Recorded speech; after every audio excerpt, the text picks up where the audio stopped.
and they have that song, the gay national anthem, if you remember. That's why I did so well with the gay vote, I think, because of that song. I did great with the gay vote, better than any Republican's ever done by far. But my wife, the First Lady, very elegant woman. That's why people love the women went to see that movie 15 times. And also, darling. Did Trump do very well with the gay vote? I'm not quite sure. Good morning. Rise and Freedom. I'm Austin Peterson. You're watching and listening to the Wake Up America show, and we're on the For Liberty Network. Misha Swisky's here, Amy J. Easley, Joni Rankin, Drew Van Runkle, Relaxium McGroin, Murtek. Who else do we need? Everybody that we need looks like they're here. Don't forget to click that like button. I hope you had a wonderful holiday weekend and that you got to spend some time with family and to remember the fallen, those who sacrificed everything to give us liberty here in the United States. Well, the law that outlawed communism in America is still on the books. Many people have never heard of this. It passed 85-0, the Communist Control Act, but nobody has ever enforced this law. Meanwhile, the most prominent Marxist political commentator in the country, Hasan Piker, just got a federal subpoena about his little vacation to Havana. Couldn't have happened to a nicer guy. And he went on a live stream to tell 2.8 million followers that it is, quote, not great. I'm Austin Peterson. This is the Wake Up America show. We're starting this show this morning with the Communist Control Act of 1954, why it's time to bring it back, enforce it, who wrote it, why it passed unanimously, but then why no administration ever since has ever touched it, and why I think the argument for enforcing it today is stronger than when Eisenhower signed it in August of 1954. From there, we're going to get into Hasan Piker, self-described Marxist, like a lot of Marxists, $2.7 million home in West Hollywood. He's got 2.8 million Twitch followers. And then his March trip to Havana, that was part of a convoy built by 23 Marxist organizations that have ties to the Chinese Communist Party.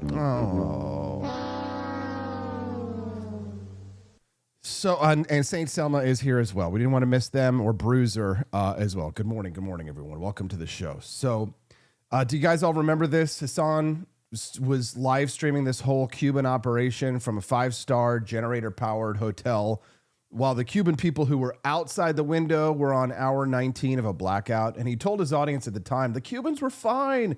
People are partying in the effing streets, he said. Well, the Treasury's Office of Foreign Assets Control would like to discuss that trip with Hasan Piker, and so would we. It's going to be a great show. Camellia is going to join us this morning. Camellia is going to join us here to talk about the Libertarian National Convention, which happened this last weekend in Grand Rapids. And the biggest controversy was that somebody asked delegates to wear shoes and clothes. Well, the party board was deadlocked on the question of whether or not they should ask people to wear clothing. There was a person in a one-piece swimsuit, people dressed up like fairies running around. The LP has existed for 52 years, and they've never elected a single federal candidate. Camellia and I will work through whether those things are connected.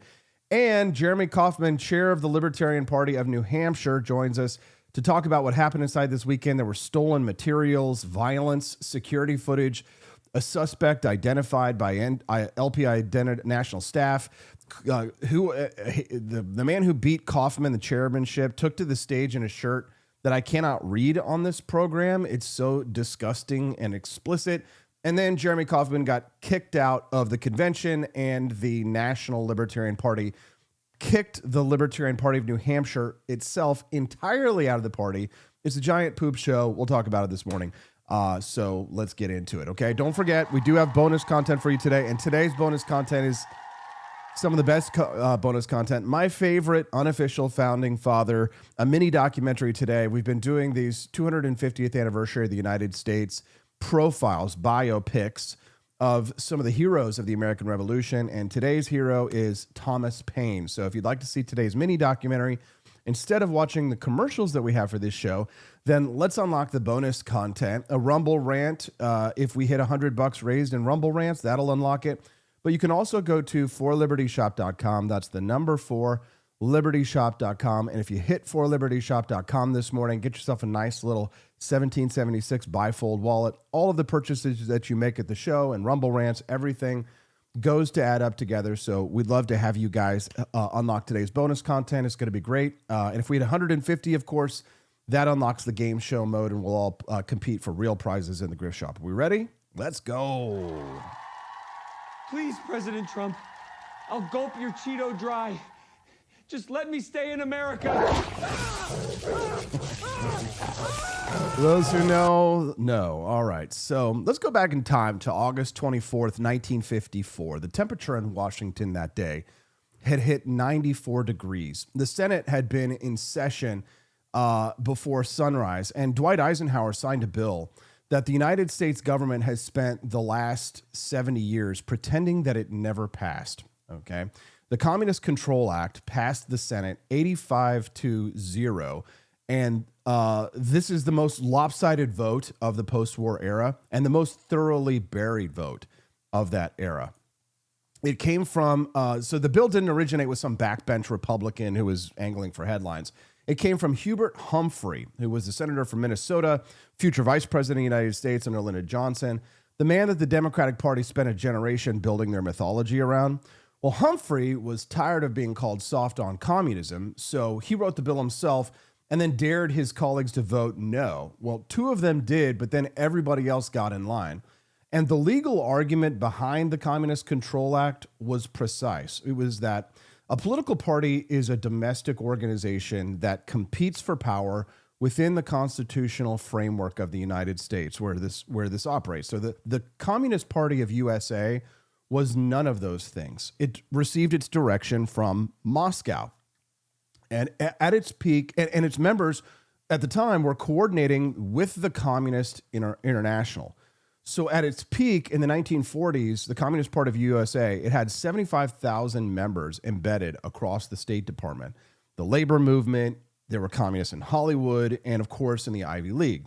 Well, not a lot has changed since then, right? Alger Hiss, who was the State Department official who helped design the architecture of the post-war international order, was a Soviet agent. And he helped so Julius and Ethel Rosenberg passed nuclear weapon secrets to the Soviets while American soldiers were dying in Korea. The communist infiltration of American institutions was a documented, prosecuted, convicted fact. The paper trail ran through federal courtrooms. It wasn't just newspaper editorials. This was real law, real legislation, and real battles of foreign influence from the 1950s. Right. So what the act did, the Communist Control Act did, was that it stripped the Communist Party of every legal right that American law extends to functioning organizations. So the Communist Party lost its rights to hold bank accounts, own property, sound familiar, enter contracts, access the courts, or to appear on any ballot in the country at any level of government.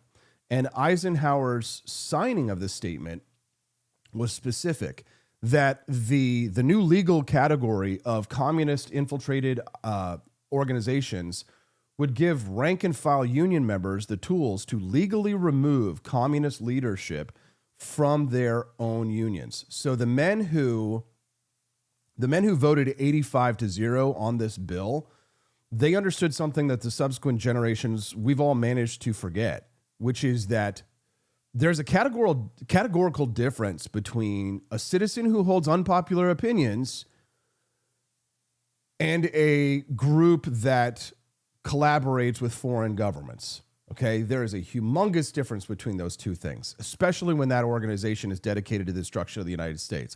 The First Amendment protects the first group of people. The Communist Control Act addressed the second group of people. Okay, the problem with the Communist Control Act is that nobody enforced it. And that is the story of the Communist Control Act. From 1954 to today, the Department of Justice looked at the law, decided that the constitutional litigation of this would be unpleasant, so then they just put it in a drawer. The Warren Court spent the 1960s dismantling the broader architecture of anti-communist legislation piece by piece. But then by 1968, Congress had begun repealing the registration requirements from the companion McCarran International Security Act. Everybody heard of McCarran International Airport? Well, by 1993, most of the remaining provisions were gone. The Communist Control Act survived those repeals. It's still codified in Title 50 of the United States Code right now, but without a single prosecution or the Supreme Court ruling on its constitutionality. So at that time, then, the Communist Control Act essentially has become a ghost in the Federal Register. The assumption was that the Soviet collapse in 1991 settled the question. Communism lost. History was over, right? And the ideology was supposed to lose with it.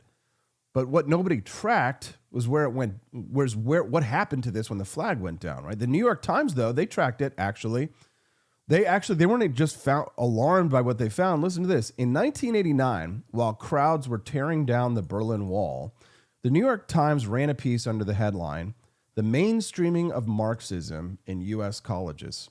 And their Moscow correspondent wrote it, who was a journalist who had spent 4 years watching Marxism collapse in the Soviet Union, and then came home to find it flourishing here on American campuses. Marxist professors, she wrote, had, quote, virtually completed their transformation from brash, beleaguered outsiders to assimilated academic insiders. The New York Times framed it as a success story. The class conflict framework that powered Soviet communism didn't disappear when the wall fell. It just rebranded. And what came out of the other side was, you guessed it, critical theory, intersectionality, and diversity, equity, and inclusion. The oppressor-victim binary that Lenin used to justify the liquidation of the kulaks was restaged as corporate HR policy. You strip the red flag and then you replace it with the language of social justice. And that same engine runs today. Meanwhile, the Communist Party of USA never went away. Today, they claim 20,000 members on their mailing list, but The Guardian put their actual active membership at somewhere around 5,000 in 2024. They had candidates on the ballot in at least 4 states in 2025. Their Detroit club published a statement this year calling Trump's election results troubling and declared that fascism must be defeated. In July of 2024, a faction broke from the Communist Party and founded the American Communist Party, which is Marxism-Leninism as their stated ideology.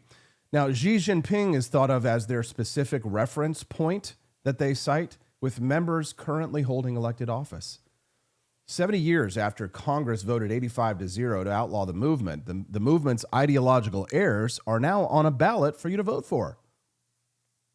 Now, the argument for reviving the Communist Control Act has nothing to do with relitigating the 1950s, right? And everything to do with applying 70-year-old legal logic to a threat that is larger, better funded, and more operationally present today than what the 83rd Congress was looking at then. So the foundational premise of the Communist Control Act was that an organization taking operational direction from a foreign communist government is not entitled to the legal status that of a domestic political party. And I think that argument is more defensible today than it was when Hubert Humphrey wrote the bill, because the Chinese Communist Party is a more sophisticated, more financially entrenched, and a more tactically aggressive foreign adversary than the Soviet Union ever managed to be inside the United States. The House Oversight Committee conducted a government-wide investigation across 25 federal sectors and found that the Biden administration was dangerously behind in combating CCP infiltration. So federal agencies weren't just failing to stop the Chinese Communist Party. The report found that many in the government were actively placating it.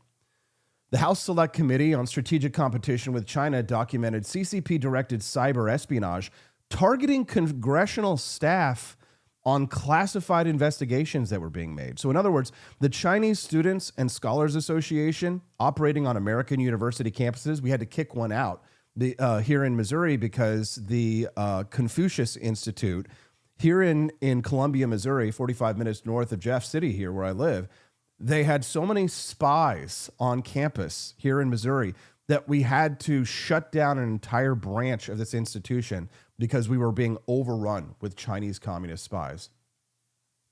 They were described in congressional testimony as the eyes and ears of the Chinese government. In April of 2023, CCP United Front organizations based inside the United States mobilized American cities to stage protests against Taiwan's president while she was in transit through the country. So Chinese agents operating in the United States staging protests inside the United States against their domestic enemy, the Taiwanese. In March of 2026, Congress introduced the Combating Chinese Communist Party Influence Act. This was legislation that directed the Director of National Intelligence to produce a comprehensive assessment of how much Communist Party of China influence we had here in the United States. Now, right now, Congress is actually still assessing this, and this is still happening as we speak, right? Now, Congress in 1954, back in the day, they skipped the assessment phase, and they just passed a law, 85-0. The American Communist Party, the one that we're talking about right now, the most recent iteration of this was formed in 2024, explicitly embraces the ideology of the government that is currently running these operations on American soil as we are speaking today. The CCA's definition of a communist infiltrated organization, one substantially direct CCA, Communist Control Act, is a communist infiltrated organization is one that is substantially directed, dominated, or controlled by individuals giving aid to a communist foreign government. And it maps directly into what 2 years of congressional hearings have put on the record. The Communist Control Act is settled law. It's written. The Supreme Court never struck it down. And an executive branch that's willing to make the argument has the statute on its side. In other words, if the Trump administration wanted to enforce the Communist Control Act here in America, it could do so at any time. Back in the 1950s, people like Hubert Humphrey, they understood the line between political speech and foreign subversion clearly enough to write a bill that passed 85-0. These statutes are still there, waiting for someone to pick it up. The question is whether anyone in the administration has the same reading comprehension, is willing to fight this fight for us.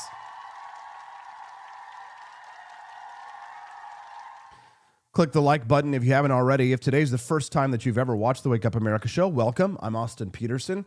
This is the Wake Up America show, and we stream this show live 5 days a week, Monday through Friday, 7 to 9 a.m. Central Time. We'd love to have you be a regular guest of the Wake Up America show and come back and join us. If you click the follow button, you'll get a notification when we go live, which is, again, 5 days a week. So click the follow button underneath. And if you're loving the show and you want to help support us financially, you can do us a favor and drop a Rumble rant. I think, was it Kermode Bear has already gotten that Rumble rant going? Yeah. What's up, Kermode? Do to Hasan what he does to his dog. Yikes. Don't want to know. What else does he do to his dog? Well, the 250th anniversary of the United States is coming, and you can either celebrate it like normal Americans, I'm grilling outdoors, right? Or like a guy who thinks July 4th is just a day for grocery store cupcakes, right? Or a municipal fireworks show run by somebody named Randy. But over here, we're celebrating it with some star-spangled ding-dongs hanging out. No, not those ding-dongs. I think that ultimately... Head over to forlibertyshop.com. That's the number 4libertyshop.com this morning. Check out the 250th anniversary collection on the front page. When you go to forlibertyshop.com, scroll down, check out the bifold wallet, the 1776 Betsy Ross Stars bifold wallet. I know you guys are going to love it. It's fantastic, and you can get it only at forlibertyshop.com. That's the number 4libertyshop.com.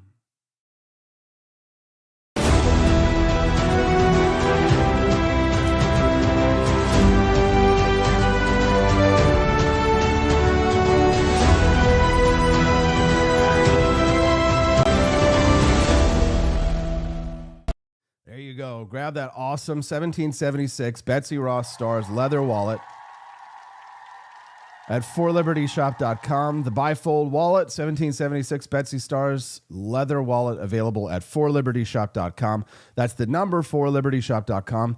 If you make a purchase during this live show, we add all the money up that we raise during the show. And if we raise $100, then you unlock phase one of the bonus content.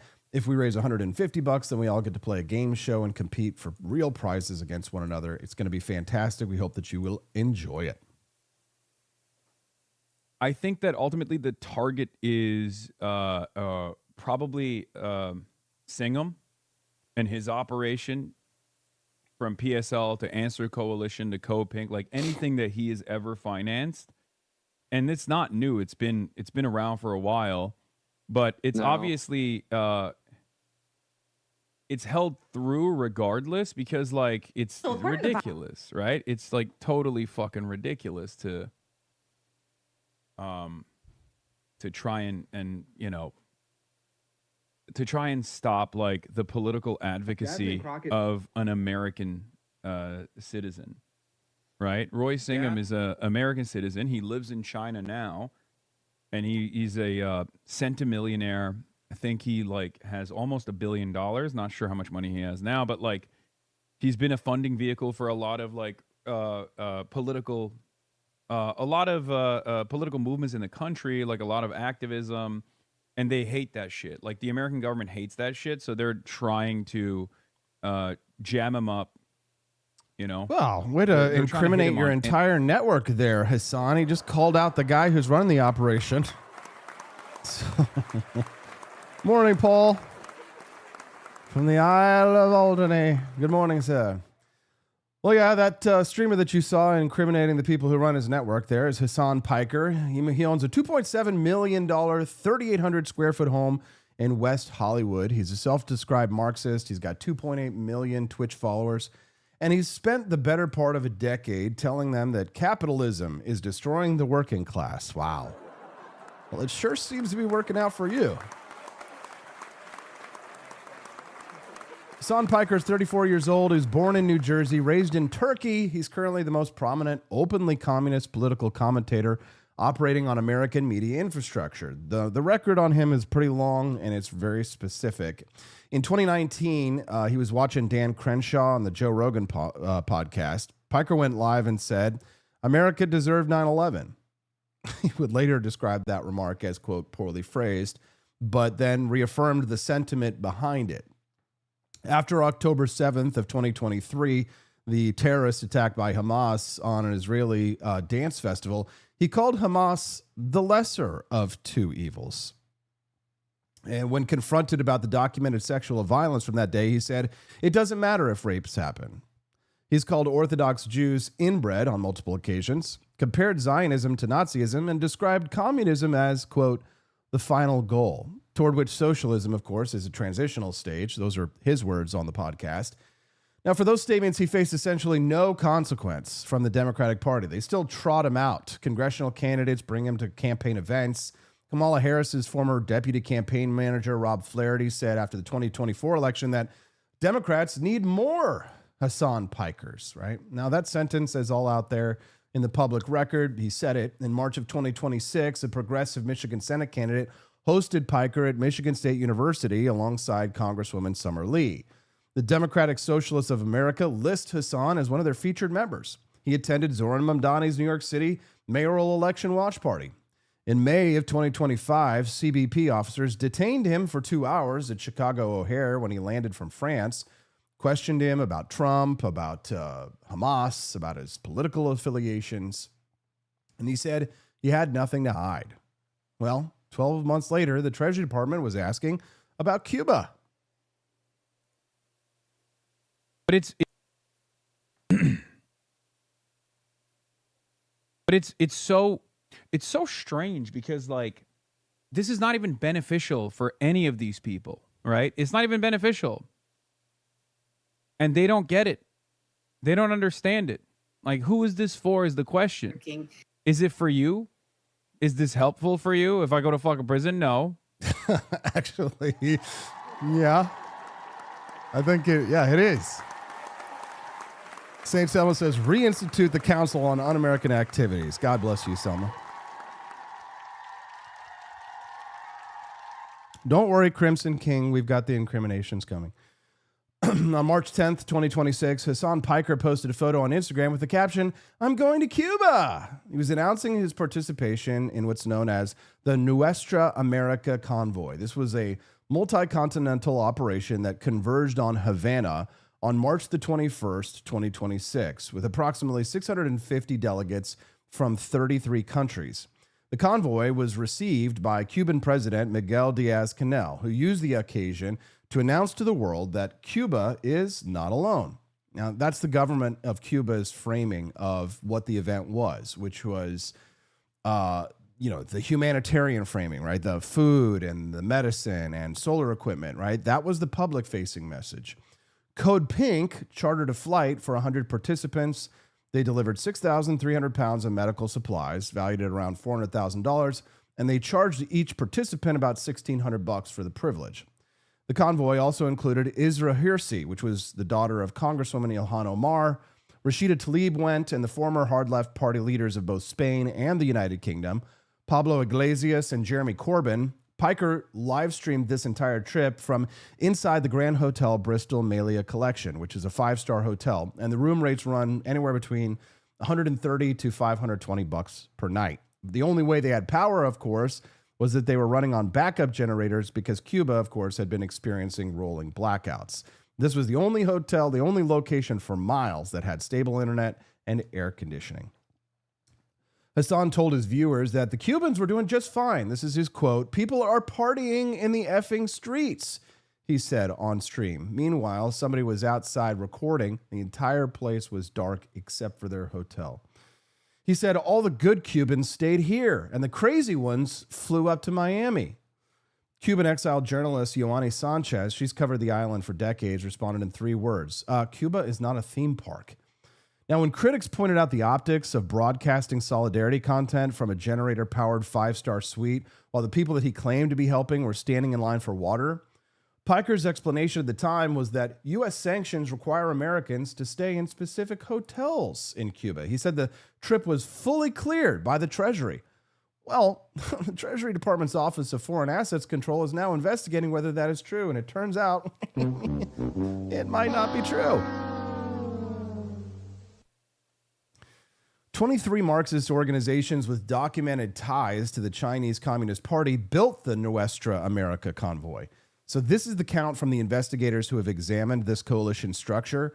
The operation was promoted by Progressive International, which is a movement that was founded back in 2020. And the advisory council of this group includes Mariela Castro, Raul Castro's daughter, and a sitting deputy in Cuba's National Assembly. The convoy's stated strategic partners include the U.S. Peace Council, the International Association of Democratic Lawyers, and the National Lawyers Guild. There was an investigation that the Daily Caller did that found that at least 7 of the participating organizations had direct Soviet-era lineage or documented USSR ties that had survived the Cold War intact. The National Network on Cuba, which was another planning partner in this one, is a coalition whose membership includes, you guessed it, the Communist Party USA and the Covert Action Institute, as well as the Socialist Workers' Party. So these organizations didn't get more moderate after the Cold War and the fall of the Soviet Union. They've only got more radical and more active here in the United States. The Communist Party of USA sent Cuba delegations every year from 2017 through 2026. The groups, the Socialist Worker Party, their current director, attended a 1960 Havana event where Che Guevara spoke.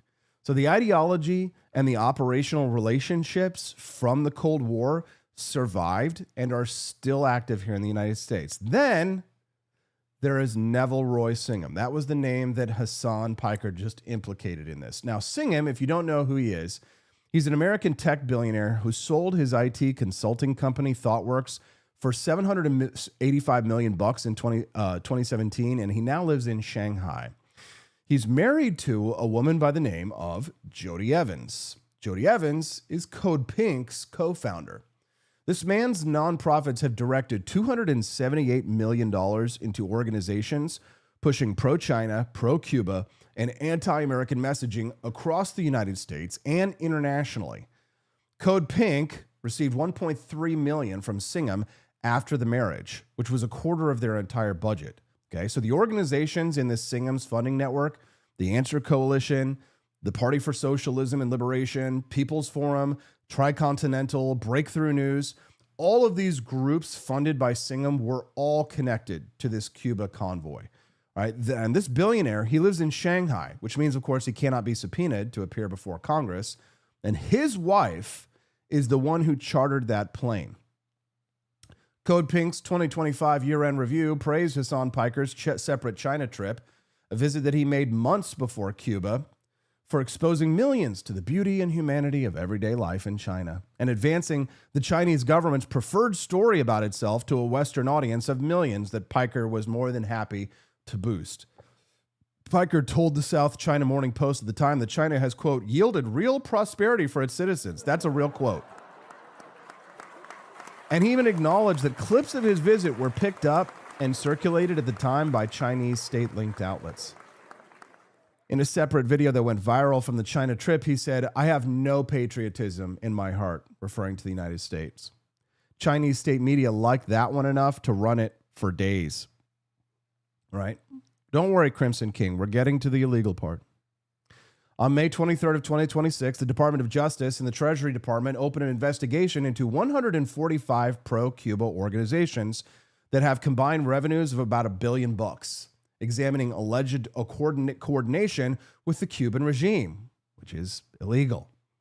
The following day, Treasury's Office of Foreign Assets Control served subpoenas, which is right at this moment is requests for information to Hasan Piker and the CodePink co-founder Medea Benjamin. The subpoenas demand financial records, logistical documentation, and communications related to that trip that they made back in March. Investigators are examining whether participants financed travel through channels that violate OFAC sanctions. That's what's illegal.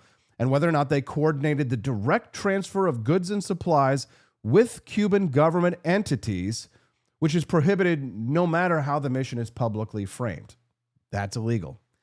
And they're investigating whether or not the members of the delegations actually stayed at properties on the State Department's Cuba restricted list, which bars U.S. persons from transactions with hotels that are linked to the Cuban military and government. Guess what? The Grand Hotel Bristol Malia Collection, where Piker was photographed and live streaming, has been reported in connection with that list.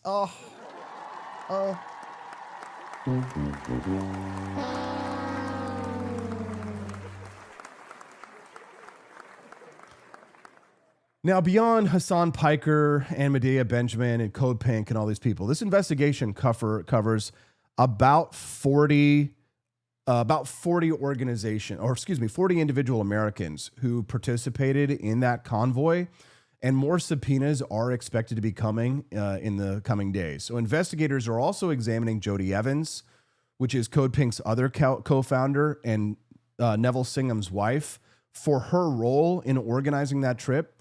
Isra Hirsi's participation, she's also under scrutiny, right? Ilhan Omar's daughter. Investigators are examining whether or not Ilhan Omar may have funded her daughter's travel. Now, Omar, she hasn't responded to a broader request for comment, and the broader federal effort involves Treasury, State, and the Department of Justice that are all working jointly to identify Americans providing material support to foreign communist governments. And they have a particular focus on whether foreign-aligned networks are financing and organizing political activity inside the United States without registering as foreign agents. Now, Hasan Piker, who needs to stop live streaming, went on live stream on Sunday and said, it's not great. I mean, it's bullshit, but it's still not great that they're after your boy.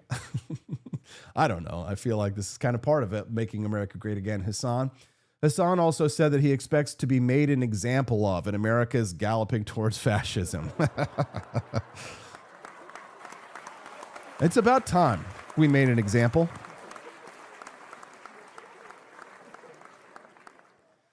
The subpoena for Hasan is a request for information. It's not a conviction, but it does represent investigators found enough to ask the question. And the question that they are asking is whether an American citizen coordinated material and financial support for a communist government that the United States has formally designated as a state sponsor of terrorism. Don't you love to see it?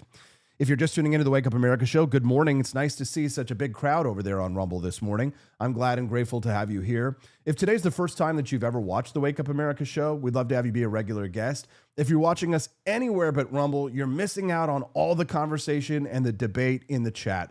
We'd love to have you join our community, and the best place to do it is on Rumble.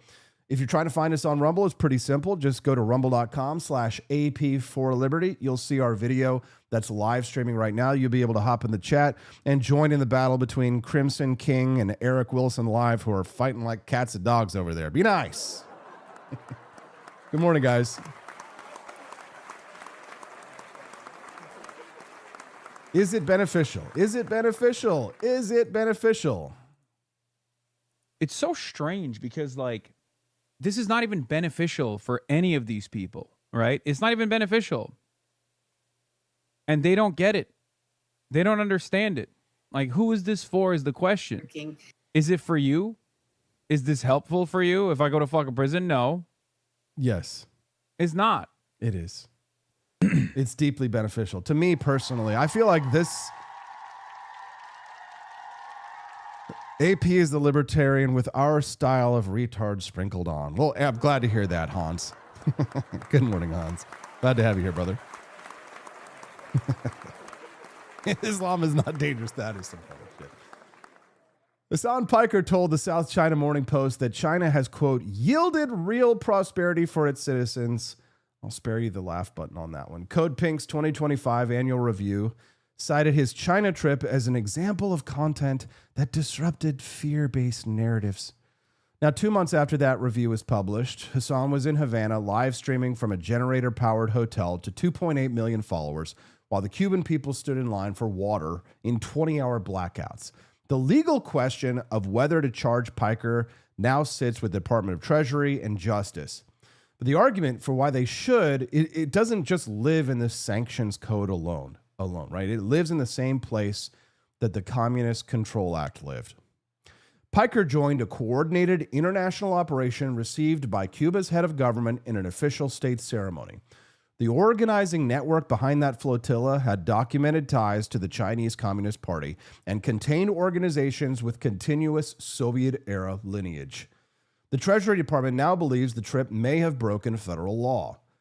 Now, the Communist Control Act's definition of a, quote, communist infiltrated organization is one that is substantially directed, dominated, or controlled by individuals giving aid to a communist foreign government.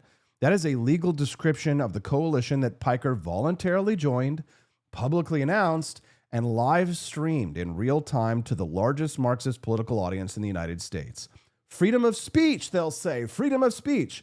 Freedom of speech protects opinions, no matter how repugnant. And Piker's opinions are genuinely repugnant. What it does not protect is financial transactions that federal law explicitly prohibits. Freedom of speech does not protect material coordination with sanctioned foreign governments. The same constitutional framework that prevents the government from arresting someone for saying that America deserved 9/11 also gives Congress the power to impose sanctions on foreign adversaries and to prosecute Americans who knowingly break those sanctions. Those aren't contradictions. This is the document that's working as it was designed. Hubert Humphrey grasped that distinction clearly enough to write the Communist Control Act that passed 85-0. Okay, this wasn't just paranoia. Right? This is a government that had seen the evidence and drew a line in the sand. That line still exists in Title 50 of the U.S. Code. Hasan Piker just spent March in Havana finding out whether the current government is willing to enforce it. And God bless them, we hope that they do.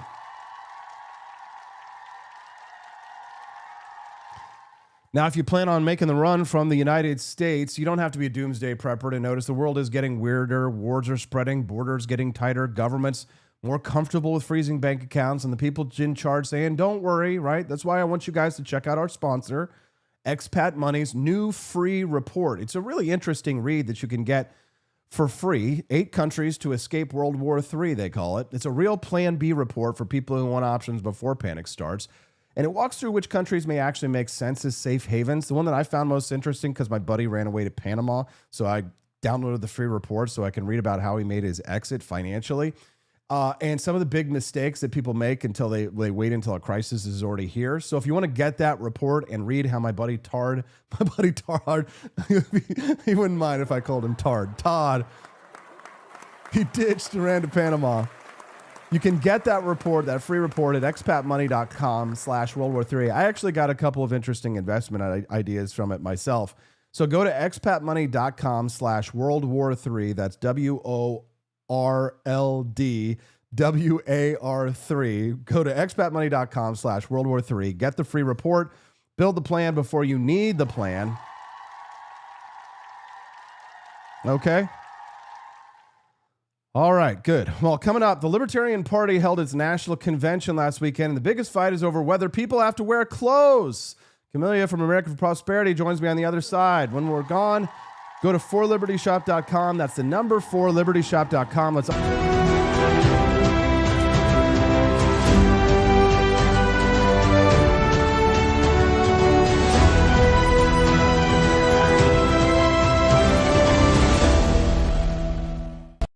'Tis the year of our Lord, 1801. President Trump Jefferson casts his gaze o'er the sovereign Potomac and beholds a most wretched spectacle upon the waters.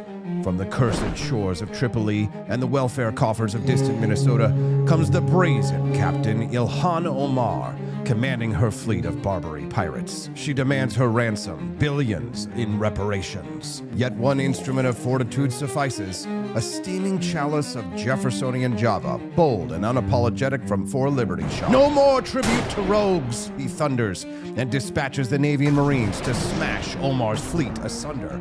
Trump Jefferson stands triumphant as Omar's plunder meets the end it deserved back in Minnesota. Jeffersonian Java, the coffee that gives true Americans the courage to refuse tribute and rebuke fraud.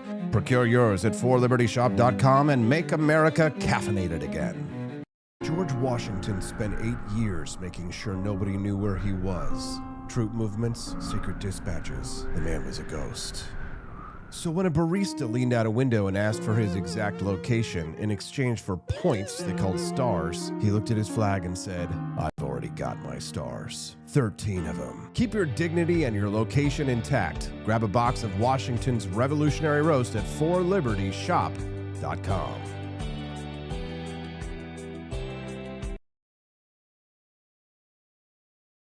In a city where businesses never sleep, the technology still crashes. When technology turns criminal, they send up the signal. He's not a myth, and he's definitely not your nephew who knows computers. He installs, he protects, he backs it up, he keeps your business online and out of trouble. Managed IT, security, cloud, support that actually answers the phone. Layer 8 tech. When your network breaks, he wakes. Call Drew before your tech needs a rescue signal.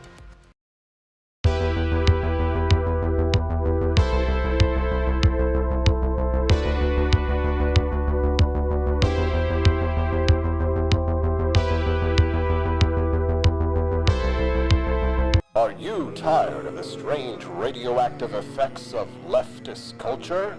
Do you ever wonder what happened to good old-fashioned American values? Well, fear no more, because there's a new force fighting back against the cultural rot of today. Introducing Culturama, a right-of-center talk show that's taking back the future today. Hosted by none other than blonde bombshell herself, Daniela Pensack. She's not just talking, she's taking culture back.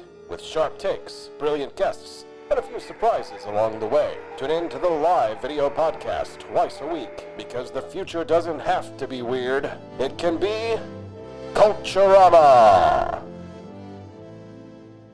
If there wasn't going to be somebody who was a fiery champion of liberty, somebody who would get out there and who would be aggressive, and if they wouldn't do it with more fire or passion than I had, then I would go and I would fight this battle for us. I've fought for the principles that we all share.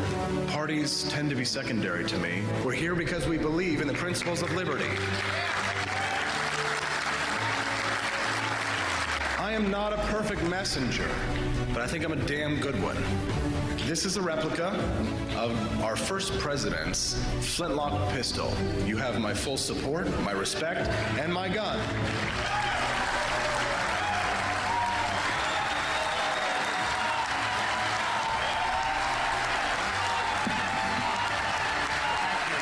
I think that the heart of my philosophy is much more libertarianism than well, that's the fashionable word these days, I guess. A conservative is no longer just that. He's a libertarian, and always has been.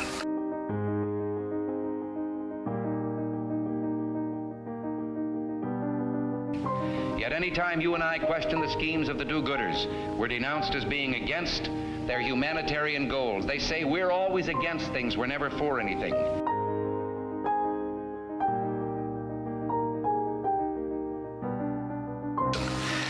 is fascism? Fascism is private ownership, private enterprise, but total government control and regulation.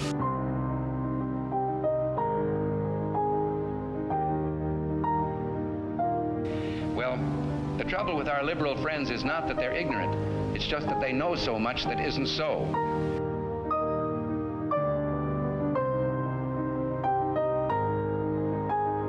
If we lose freedom here, there's no place to escape to. This is the last stand on earth.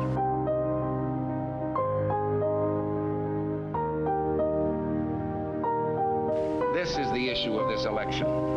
Whether we believe in our capacity for self-government or whether we abandon the American Revolution and confess that a little intellectual elite in a far distant capital can plan our lives for us better than we can plan them ourselves.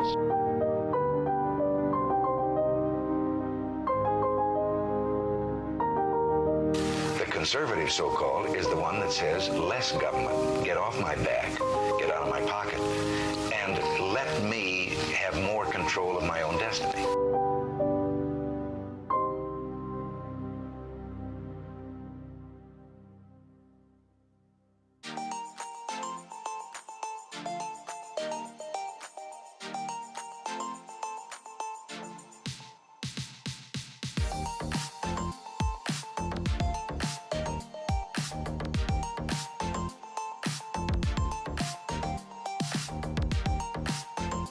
The left in America tells us not to have kids to save the planet, but in Cuba, they stopped having kids because the state destroyed the earth.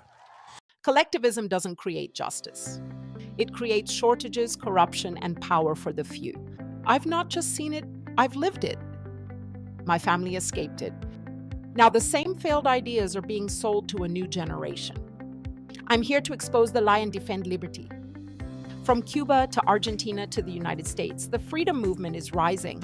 Cafecito Libre is the exile voice of economic truth. Cafecito Libre, premiering March 3rd as part of the For Liberty Network, only on Rumble.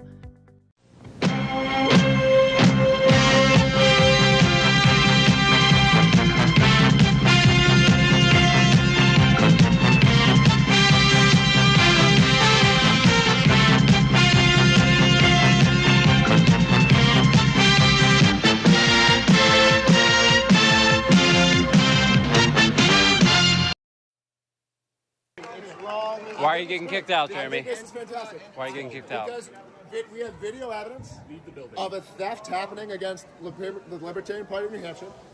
The Libertarian Party is controlled by bitter leftists who do not care if a theft happens. Okay, let's go. No, my laptop's over there. You have to let me talk. You obviously have someone with Jason. No. How am I going to disrupt? He does not know what stuff. You can leave the building and we can get your stuff from inside. You're going to have to explain what this is. This is not the topic. That man will join us here live in about 30 minutes from now. That was Grand Rapids, Michigan. The Libertarian National Convention was underway last weekend. Somebody was on the floor, a grown adult in a one-piece swimsuit, casting a vote for the future of American liberty. The Wall Street Journal reported on it. And if you think that's bad, wait until I tell you about the guy in the thong. Now, all of this, I say this morning with love for my former party. In 2016, I stood on the floor of the LP convention as a candidate for president of the United States. I competed for their nomination. I gave everything I had to try to give the liberty movement a serious, credible, electable face. And I launched that nomination to Gary Johnson and Bill Weld. Two men who proceeded to spend the entire general election explaining why they didn't know what Aleppo was, and they couldn't name a single foreign leader they admired, and then eventually just folded and said, oh, we're here to stump for Hillary. But I digress. The point is, this party, I know these people, many of these people are fine people. There was a libertarian named Ben Ware who tried to save them, and they just wouldn't let him. Ware, who was running for Merrimack County Sheriff in New Hampshire, as a Republican, interestingly, he posted on X earlier this month with a simple, modest, entirely reasonable request. He asked the Libertarian National Committee to establish a baseline professional dress standard for official convention proceedings. Business casual, neat facial hair, closed-toed shoes. That was it, okay? Yeah, and the Libertarian Party nearly tore itself apart as that, right? No boots as hats. That was a real thing because one of these guys, I think you all remember from my time back in the day, Vermin Supreme, who wore an actual boot on his head for years, running for president, and no see-through clothing to protest government opacity, also a real thing, and no thongs on the convention floor. This was so controversial that Ben Weir described himself in the Wall Street Journal as a quote punk / alternative guy with tattoos and a nose ring. He's not asking for Wall Street. He's just asking for chinos and a polo. And the Libertarians' response was, "You hate freedom, my dude." Are you sure about that? Harvey, you should get that checked. Harvey'd over. So let me tell you exactly what happened, guys, when this proposal went up the chain last weekend. The party's own social media account posted a helpful palette of button-down shirts, quarter zips, khakis, and loafers to help delegates dress appropriately, which if you have to do this, you've probably already lost. This is a completely normal thing, you would think, but it shouldn't even have to happen. The backlash was so intense on the dress code requirements that the Libertarian Party deleted the post, and then they deleted the post that suggested that people wear khakis. And then Weir submitted his amendment again with more inclusive language. He tried to compromise, and then it went to the party board and deadlocked 5-5. And the party chairman, who would have been the deciding vote, abstained on khakis. The chairman of a national political party could not bring himself to cast a vote for closed-toed shoes. Here's the chairman's actual quote. He said, "One thing about libertarians is if you tell them what to do, they're probably going to do the opposite." Well, congratulations, sir. You've just perfectly described exactly why your party has never, in over 50 years of existence, elected a single federal candidate. Not one congressman, not one senator, not one, zero. The ideas that the Libertarian Party claims to champion: free markets, sound money, personal liberty, abolishing the income tax. These are the ideas of Milton Friedman and Murray Rothbard and Frederick Bastiat. Those are serious ideas that have serious intellectual pedigrees that have moved millions of people. But they're currently being buried under a dude in a thong arguing about whether dress codes violate the non-aggression principle. Now, Ben Weir said something in the piece. I think it's probably the most honest thing anyone in the LP has ever said in 20 years. He said, quote, "I think a lot of libertarians are only libertarians because it gives them the mental freedom pass to break rules and to be as crazy as they want to be." True. And that's not a political party, right? That's just a cosplay, costume convention with a platform. But until the LP is willing to look in the mirror and admit that, nothing's going to change. The biggest news out of Grand Rapids last weekend wasn't a bold policy platform. It wasn't a rising political star. It was the swimsuit. It was always going to be the swimsuit. Now, a lot of serious liberty-minded people, my friends, they've all done the math, and they've arrived at a different conclusion than the LP. They believe in everything the LP claims to stand for. They just refuse to pour energy into a party that can't decide whether to wear pants to its own convention. My next guest is one of those people. She does wear pants to the conventions. She works with Americans for Prosperity in Missouri. She will tell you herself that she is a libertarian, but she's working inside the Republican Party because she wants her ideas to actually win something. And guess what? Her ideas are going to win something because we're about to abolish the income tax here in the state of Missouri. Camelia Peterson joins us. When we get back, don't go away. This is the Wake Up America show on the 4. Have a government-issued license to drive a car. Hell no. What's next? Requiring a license to make toast in your own damn Hell no. I'm still a hell no, by the way. Good morning, Rise and Freedom. Because we're going to eliminate all roads. Welcome to the Wake Up America show. I'm your host, Austin Peterson. Maybe we need a libertarian détente. All of us, we need to stop this infighting until finally we defeat our ancient enemy, the roads. The roads. Where we're going, we don't need roads. Though we do need clothes. Joining us now to discuss dress codes and what they have to do with liberty is my good friend, Camelia Peterson. Hi, CJ. Good to see you. Good morning. So speaking of roads, so I live out on the same property as my parents. And after eminent domain took like 20 acres off during my childhood, we have 50 some, acres left. And anyway, with the roads though, it's funny. You have to maintain your own road going down into your property. So yesterday, guess what my dad was out doing? He was out putting gravel in all of the ruts and, spreading it out because somebody has to build the roads. Yeah. Stephanie and I realized that pretty quick when we moved to our property because we have a shared road with our all of our neighbors. And one of the things you realize, this kind of tragedy of the commons in some extent, because it's like if my neighbors are driving, if they're doing construction on their houses or something, they will have gigantic trucks that will be driving by and destroying the road in front of your house. And it's like, well, there's nobody to fix it, but we've got to fix our own roads. Yeah. And sometimes, and this is cooperative living, right? Because, which is actually politics, which is how we do life together. Then you have to work with those neighbors to figure out how you're going to maintain the road. And it's a whole thing, but it's life. It is. Yeah. Most people, they would just rather have government take care of the roads, wouldn't they, Camellia? Yeah, that's true. Yeah. Camellia, the Libertarian Party met at their national convention over the weekend. They had lots of debates. Jeremy Kauffman, who's going to be on right after you, got kicked out of the convention. The Libertarian Party of New Hampshire was kicked out of the Libertarian Party entirely. It was a big mess. But the big fight wasn't just between them and Jeremy Kauffman and the Libertarian Party of New Hampshire. The big fight was over the dress code and whether or not the delegates understood to wear things that would be normal at a convention. But somebody showed up in a one-piece swimsuit. Of course. The Libertarian Party has existed for 50 years. They've never elected a single federal candidate, Camellia. So somebody in a swimsuit on the floor. Funny, sad, both. I think it is a statement on the state of the Libertarian Party. It's unserious, right? And, all my life I've heard people talk, whether it's church or no matter what it is, they're like, well, the clothes don't make the man. And yes, that may be true. And never judge a book by its cover, but also your dress. And this is something that is as old as time. Your dress reflects the situation that you are in. And it also has a very real psychological impact on how you behave. This is science, it's been proven over and over again. So yes, I think the fact that you can't do something such as dress professionally for a convention.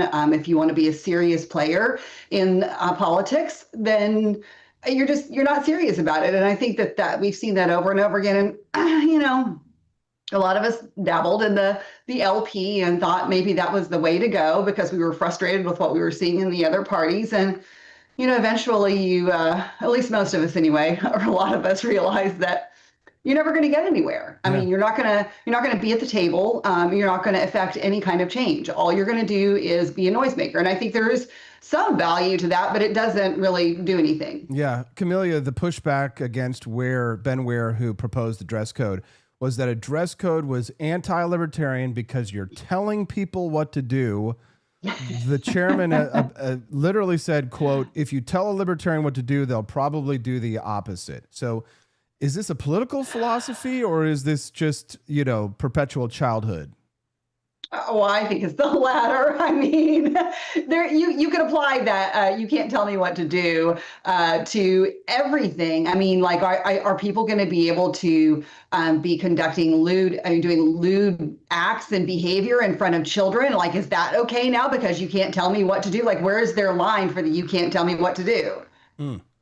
Camellia, the question of a dress code is obviously a bit of a sideshow to another a fight that was going on in the background, which was between Jeremy Kauffman and the Libertarian Party of New Hampshire. Libertarian Party of New Hampshire famously is the only Libertarian Party in the entire country that actually has people in their state offices as well as local office holders. They're the only party that does anything.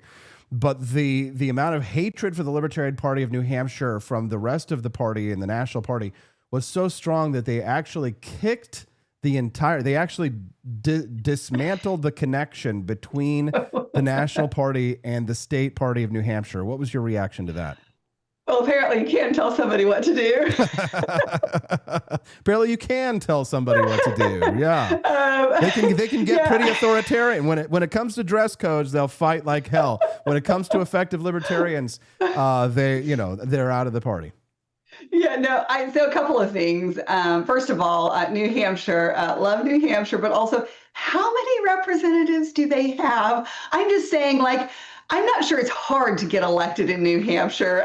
So caveat there, right? I don't think it's like a lot of other states, which I think actually probably makes it easier for them to get those people into office, which kudos for them. I mean, but And as far as Jeremy Kauffman goes, I will admit that I have not always been a fan of his approach. In fact, quite the opposite. And I still it's still not this is not the way I would go about things. I do think that, not unlike Donald Trump, probably, I think his purpose is to kind of break things and demonstrate, some of the nonsense that goes on. But, I don't know how much it does in the end. I do think that, the national LP is not the way for a libertarian movement in New Hampshire. Yeah, Camellia, I've been in the past a vociferous defender of Congressman Thomas Massie. I was one of the original Tea Partiers that was so delighted by his turn in Washington, D.C., that I donated to the guy. I did everything I could to promote him, support him, booked him on television back in the day, tried to boost him as much as I can. But in the last year, I felt like there was a turn, not just in his personality, but as an approach to advancing his ideas. And since then, since I offered, it was in the beginning, I thought mild criticism, which has now turned to pretty strong criticism of him, the liberty movement is pushing back very strongly on this one. What do you think happened with Thomas Massie? Do you think something changed with him in the last year? Do you is it AIPAC's fault that he lost his election, or are the problems of Thomas Massie self-inflicted wounds the same as the Libertarian Party? I think it's a combination of things. Don't get me wrong. I am really disappointed with kind of the turn that Massie made in behavior, right? Not in his principles, but in his behavior over the last year or so. But also, I am not at all happy that Ed Gallerine won. I think he's a swamp creature at best. And I don't think that he'll be good for Kentucky or for the United States. And so I think there's no winners in that race. But I always thought that even before he started with all the AIPAC Israel stuff, I always thought there was something different about Massie after his wife passed away. He lost a lot of weight. I think that's probably pretty normal when you have a major occurrence like that. People react to grief in different ways. Whatever he had otherwise going on in his personal life, I don't know. None of my business. People handle things differently. However, I do think that he got much edgier, and he just seemed more susceptible to just going down the dark path of just ineffectiveness. And to be fair, people are saying, oh, he didn't vote with the Republican Party. That's not true. And I don't fault him for his vote against the one big, beautiful bill. I think there were a lot of very good things in there, but for anybody to say that it wasn't an enormously mixed bag with some really bad stuff in it too, they're just delusional, because it was. It just was mixed, and it's trade-offs. You had to decide, was it worth keeping all of the tax cuts and all of these things? We would all have seen our taxes go up significantly if we had not passed that. So I would have been pissed at Massie if he had stopped it and my taxes had gone up. Sure. This is trade-offs, right? So sometimes you have to swallow the bad in order to get the good, and nobody likes that, but it is the reality, the political reality we live in too. So, I don't hate him for that vote, but it was going to pass with or without him. But I also think that out of that, and out of, this issue with, are we going to fund, wars with Israel? How much money are we going to give them? He pushed back against that. And I think that the way AIPAC came after him, he wasn't just going to not respond to that, right? I think that there were some mutual effects that were going on here that just forced him into that corner. But you don't have to go full Groyper. You don't have to lean into it, Every time I'd see a Nazi account on X, Thomas Massie was following it from his official account, which and here's the deal. Every time I saw a Groyper account, it was followed by Thomas Massie official, and it was after a while, I was kind of interesting. I couldn't do it anymore. I unfollowed him, and you can remove followers, and I removed him as my follower. You removed Massie as a follower? What? Yeah. Whoa. I just I was tired of seeing it, and I didn't. Stuff. Yeah, it was too much. It was disappointing. I didn't The Carrie Maybe someday in Prejean, the Candace Oh my Owens. God. So you don't The think Carrie Prejean stuff. The Carrie Prejean stuff is probably what broke it for me. Yeah, yeah. So you don't. Because it was false. So Rand Paul's next. Laura Loomer and many of these MAGA Republicans they're looking at Senator Rand Paul and they're zeroing in on him. Should Rand Paul go for the Candace Owens, Groyper, Carrie Prejean endorsement himself? Should he follow in Thomas Massey's footsteps here? Well, first of all, I don't ever see that happening. Like never say never, right? But Rand Paul's son got caught in the parking lot screaming anti-Semitic epithets in a parking lot. So here's the thing: like if you're a parent, you can't always control what your kids do. Yeah, so, true. Yeah. And this is like, I'm not gonna lie, like this is the thing with the kids right now, right? I mean, it's not uncommon. But anyway, I don't know that that's a reflection on him necessarily. Yeah, Nikki Haley's kid is a groyper, and Nikki Haley's like an arch neocon and all this. Yeah, but I guess like what we're looking at right now is like the last few days, several days since Thomas Massey lost his election, he has been on a tear. He has just been, rather than, when I lost my Libertarian Party nomination, the first thing I did was drive straight to the Florida coast, to the Gulf of Mexico, before it was Gulf of America, took a few days off, got off my phone, ignored everything, just took some time to cool off. He's already launched a new campaign committee for whatever next federal campaign he wants to do, and he's promised to make life hell for the Trump administration for the next 7 months that he's in office. Camelia, what do we do? I think at this point, I think you don't feed the troll. Yeah. Like, I love Massey, but I'm sorry that he's gone down this road, and I just don't think that there's anything that you can do with it, and we need to proceed on pace because for the things that I don't care for with the Trump administration, and there are a ton of good things that are happening, and we cannot stop on that. We have midterms where we're going to get slaughtered if we get sidelined by these kind of things, and there are big good things happening that nobody talks about, and we have things like I was telling you. The end of this last week, I was in Utah for this Operation Gigawatt Summit that Governor Cox and the Abundance Institute put on there. And the things that are happening in this country with nuclear power are amazing. And here's the deal. This is literally going to affect where we are in the world if we don't focus, because in the last 30 years, China has built 60 nuclear reactors. Do you know how many the U.S. has built? Three.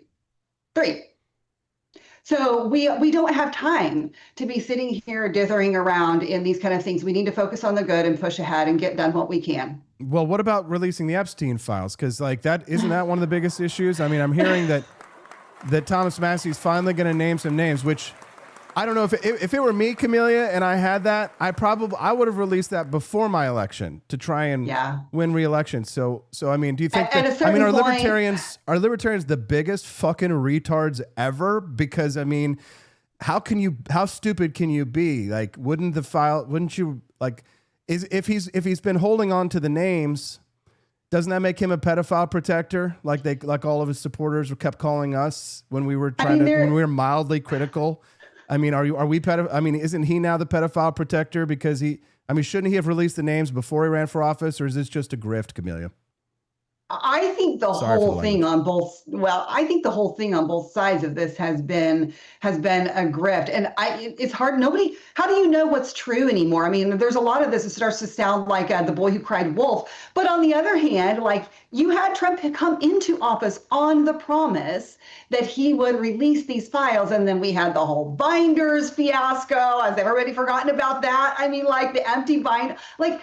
There's just been nonsense on both sides of this, and I think it's just stringing the American public along, and it really continues to erode their trust. Yeah, I completely agree. Let's talk about something that matters, Camelia. Why are we fighting so-called conservatives and libertarians here in Missouri over abolishing the income tax? I thought that this was something that we had kind of all agreed on if you want to be a right-winger, then like the credential has to be that we're trying to abolish the income tax. But apparently that a lot of people here in Missouri haven't gotten the memo. What's going on? Daily, I am reminded of the need for school choice. No, daily I'm reminded of the need for homeschooling. Homeschooling. Yes, that's true. But Camille, what's going on? What's going on here in Missouri? Why are we fighting fellow libertarians and conservatives against us on abolishing the income tax? What's happening?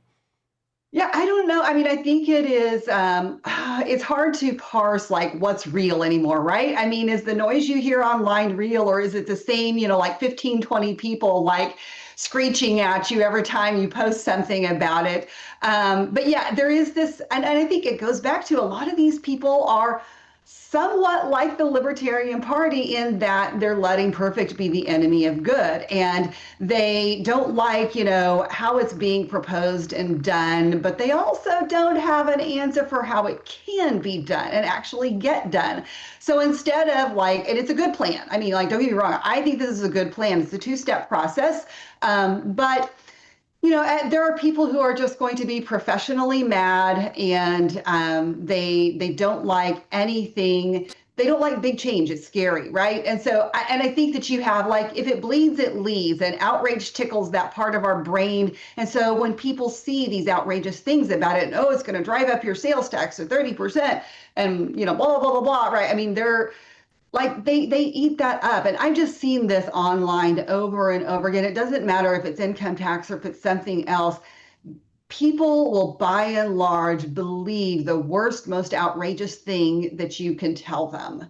And it's really hard to combat that. I mean, and I think that our job is to be positive about it and to extol the positive effects. I'm not going to lie. It's an uphill battle because the left is out there screeching about it, and we have the right sharing leftist graphics about it. So what do you do? My favorite are the people who share the anti-AI data centers graphics that are made with AI. And it's kind of I have to wonder if a lot of this anti-AI data center stuff isn't coming from our enemies in communist China. Oh, but the good news is, Camellia, we're going to get a data center right here in mid-Missouri, where I live. I have heard that. Yeah.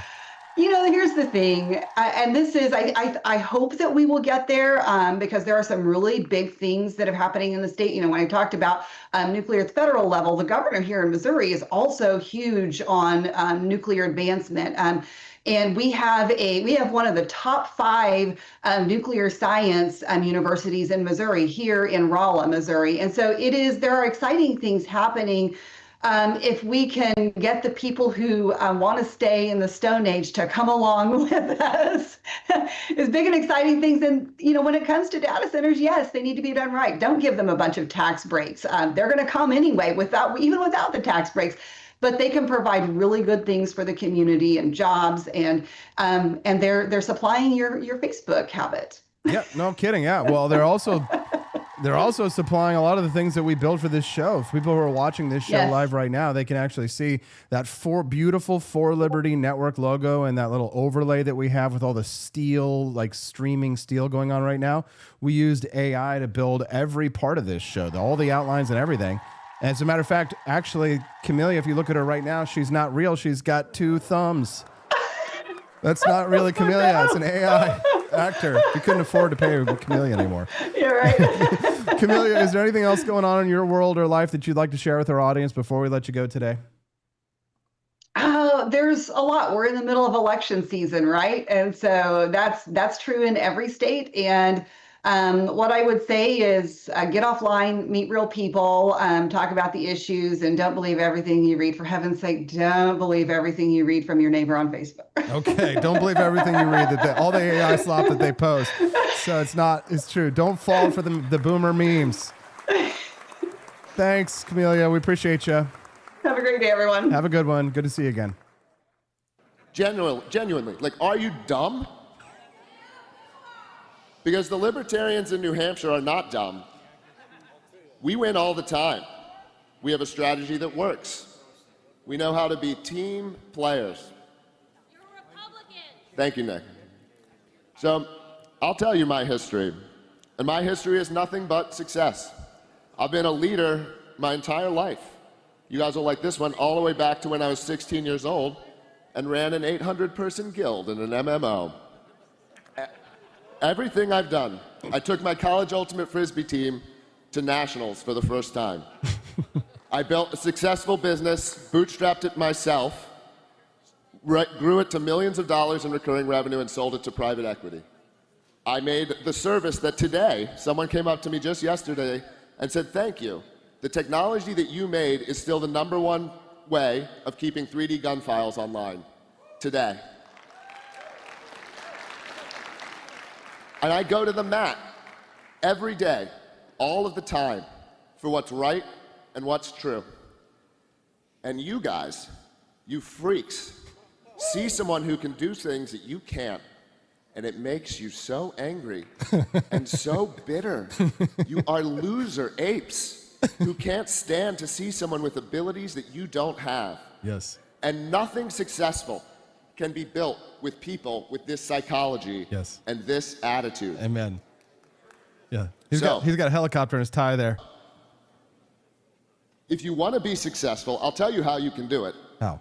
I don't really expect to win, so I don't think I'm going to be the guy to do it, although I do think you should cast at least one protest vote for me. But success would be doing what LPNH does. Stop telling people that you're going to win the next election and burning them out. Set reasonable goals that you can actually achieve them, and grow. If I needed 100 armed men to show up at any specific spot in New Hampshire tomorrow, I could do it. Maybe a couple hundred. Yeah, but we had 100 people at our convention. I was talking to other people in other states. They had 40 people, they had 50 people. Why do we have 100 people in New Hampshire? We're going to hear from that man next here, coming up in just about 6 minutes from now.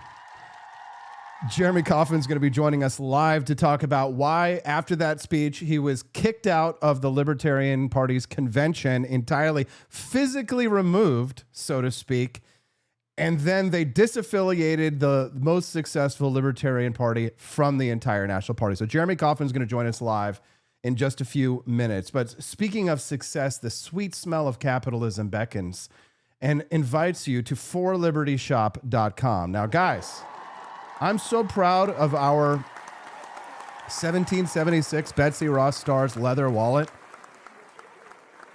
that I give you guys a 30-day money-back guarantee, no questions asked. So if you buy it and you don't like it within 30 days, you send it right back to us, and we will refund you in full.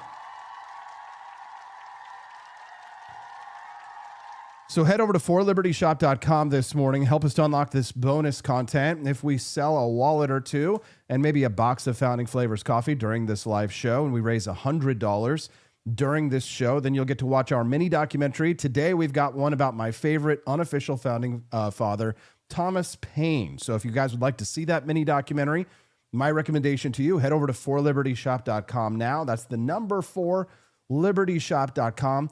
Check out our 1776 Betsy Ross Stars leather wallet. Grab yours today during the live show and help us to unlock that bonus content. We'll be right back. This is the Wake Up America show, and you're watching the For Liberty Network.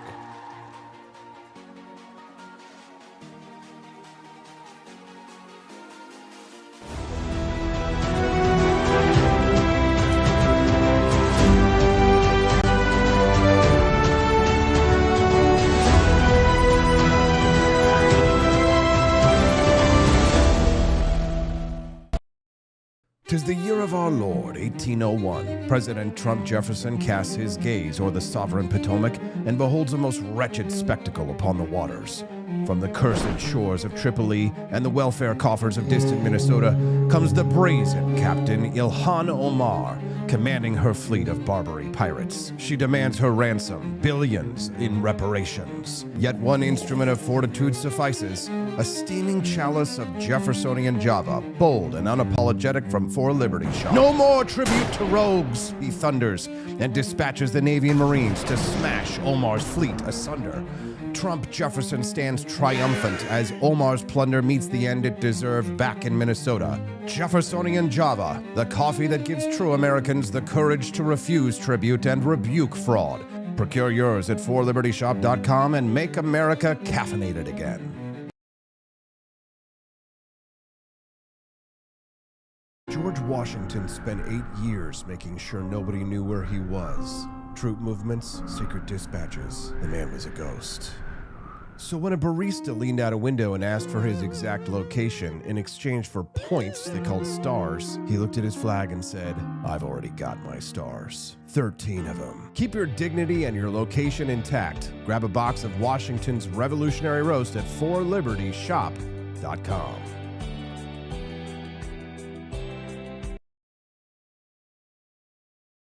In a city where businesses never sleep, the technology still crashes. When technology turns criminal, they send up the signal. He's not a myth, and he's definitely not your nephew who knows computers. He installs, he protects, he backs it up, he keeps your business online and out of trouble.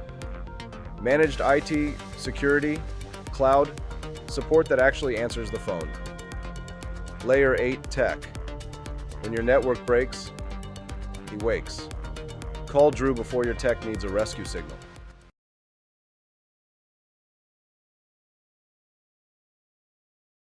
Patriots, listen up. The sun's out, the shades are on, and the Gulf of America is wide open for business. This summer, don't show up to the beach looking like a landlocked liberal. Gear up with the Gulf of America collection. Towels, tumblers, shirts, hats, fanny packs, because nothing says freedom like cannonballing into liberty with style. Whether you're grilling burgers, catching waves, or just flexing on social media, do it draped in stars, stripes, and pure American greatness. The Gulf of America isn't just a place, it's a lifestyle. Hit forlibertyshop.com and roll into summer like the Founding Fathers just handed you the keys to the coast. Beaches, BBQs, and bald eagles approved. You should too. Head over to forlibertyshop.com and get your Gulf of America gear. Summer is coming fast. That's forlibertyshop.com.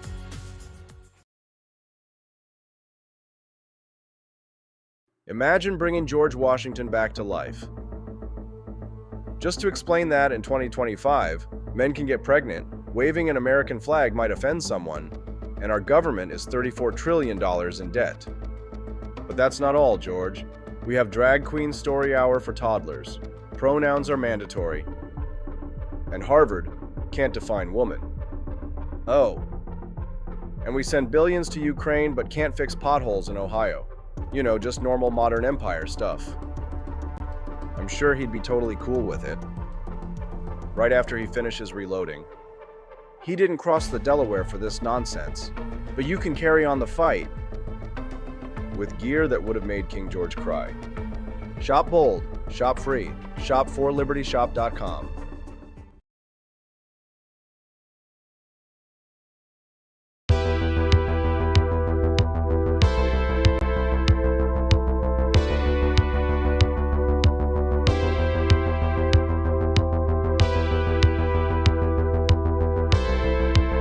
Are you tired of the strange radioactive effects of leftist culture? Do you ever wonder what happened to good old-fashioned American values? Well, fear no more, because there's a new force fighting back against the cultural rot of today. Introducing Culturama, a right-of-center talk show that's taking back the future today. Hosted by none other than blonde bombshell herself, Daniela Pensack. She's not just talking, she's taking culture back. With sharp takes, brilliant guests, and a few surprises along the way. Tune in to the live video podcast twice a week, because the future doesn't have to be weird. It can be Culturama. If there wasn't going to be somebody who was a fiery champion of liberty, somebody who would get out there and who would be aggressive, and if they wouldn't do it with more fire or passion than I had, then I would go and I would fight this battle for us. I've fought for the principles that we all share. Parties tend to be secondary to me. We're here because we believe in the principles of liberty. I am not a perfect messenger, but I think I'm a damn good one. This is a replica of our first president's flintlock pistol. You have my full support, my respect, and my gun.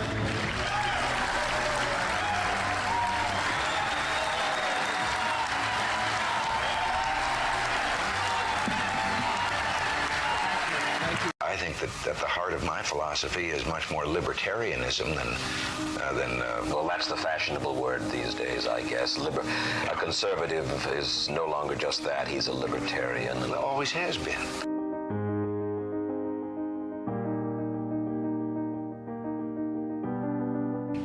Yet any time you and I question the schemes of the do-gooders, we're denounced as being against their humanitarian goals. They say we're always against things, we're never for anything.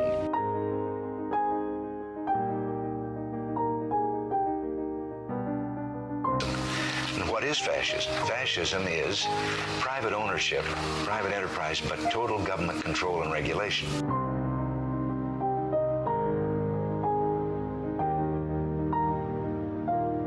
Well, the trouble with our liberal friends is not that they're ignorant. It's just that they know so much that isn't so.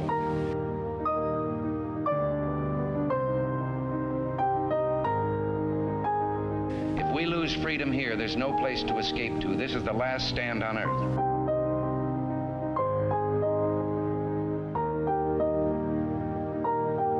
This is the issue of this election. Whether we believe in our capacity for self-government or whether we abandon the American Revolution and confess that a little intellectual elite in a far distant capital can plan our lives for us better than we can plan them ourselves.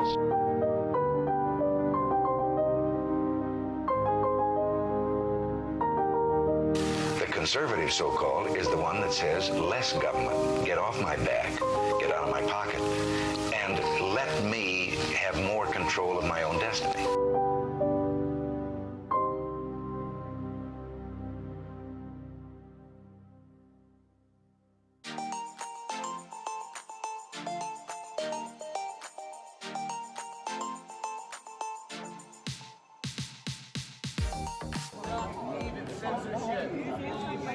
This is the heckler's veto. This is an abuse of power, and it's wrong. I'm happy to have it outside of the room. Why are you getting kicked out, Jeremy? This is wrong what you guys are doing. It's wrong. Why are you getting kicked out, Jeremy? This is fantastic. Why are you getting kicked out? Because we have video evidence of a theft happening against the Libertarian Party of New Hampshire. The Libertarian Party is controlled by bitter leftists who do not care if a theft happens. Fact check, true. Good morning, Rise and Freedom. I'm Austin Peterson. You're watching and listening to the Wake Up America show, and we're on the For Liberty Network. Well, the Libertarian Party held its national convention over the weekend, but if you were hoping for a clean fight over the future of the movement, instead you got the opposite. Stolen property, security footage cover-up, and a new party chair. Jeremy Kaufman, getting kicked out there, joins us now live to break it all down from the, can we say, chair of the Libertarian Party of New Hampshire? Because... Oh, I'm the chair of the official Libertarian Party of New Hampshire, and will be for, I don't know, I've probably got another 30 or so years, Jeremy, shenanigans all over the place. Let's break everything down one at a time. You ran for chair of the Libertarian Party on the platform of trying to abolish it. Obviously, that didn't happen. Instead, what happened was that they physically removed you, so to speak, and they also physically removed the Libertarian Party of New Hampshire, meaning they disaffiliated the LPNH from the national party. Is that correct? Well, they claim that they did. They don't know how anything works because they're legitimately some of the stupidest people I've ever interacted with. Like, this is why they're in the party. These people could not be in positions anywhere else. And I every time I think like they can't be as stupid as they are, they manage to do something stupider. And so Austin, I can't tell you the degree to which I'm getting nearly everything that I want. They're handing it to me on a platter. And I don't think they know the trap that they just walked into. So it's going to be a pretty fun next couple of months. Or I mean, honestly, probably this is going to go on for years, depending on how soon they realize what they've done. Okay. Well, let's talk about the situation that we just showed right there where you were getting kicked out of the convention. What's the story there?